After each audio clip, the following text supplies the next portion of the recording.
নমস্কার বন্ধুরা, মন্টিস কিচেনে আপনাদের স্বাগত। আজকে একটি নিরামিষ রান্না নিয়ে চলে এসেছি, আলু দিয়ে সোয়াবিন কষা রেসিপি। চলুন তাহলে দেখা যাক কি কি নিয়েছি। আমি নিয়েছি সোয়াবিন, আলু, পেঁয়াজ, আদা, রসুন আর টমেটো, জিরের গুঁড়ো, ধনের গুঁড়ো, লঙ্কার গুঁড়ো, হলুদ গুঁড়ো, কাশ্মীরি লঙ্কার গুঁড়ো। এবার একটা মিক্সিং জারে দিয়ে দেবো পেঁয়াজ, আদা, রসুন, টমেটো দিয়ে ভালো করে পেস্ট করে নেব। পেস্ট হয়ে গেছে। এবার কড়াইতে সর্ষের তেল দিয়ে দেবো আলু,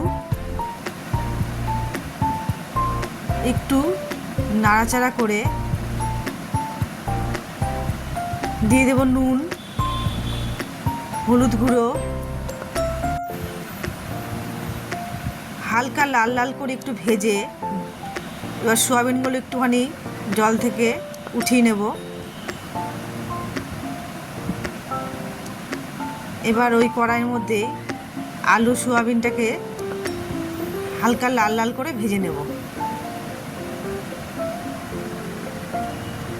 ব্যাস, আমার ভাজা হয়ে গেছে। এবার উঠিয়ে নেব। এবার ওই কড়াইয়ের মধ্যে দিয়ে দেবো সরষের তেল, দুটো শুকনো লঙ্কা, গোটা জিরে,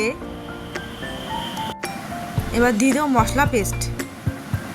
আর সমস্ত কিছু দিয়ে একটু নাড়াচাড়া করে নেব।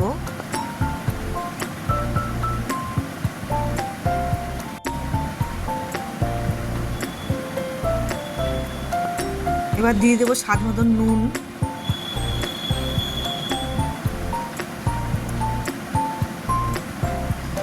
এবার দিয়ে দেবো সমস্ত গুঁড়ো মশলা, আবার একটু কষিয়ে নেব। এবার দিয়ে দেবো স্বাদ মতন চিনি, আবার একটু নাড়িয়ে নেব।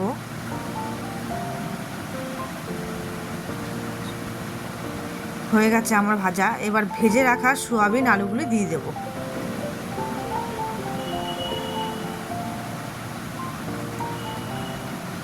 এবার সামান্য একটু জল দিয়ে ভালো করে কষিয়ে নেব।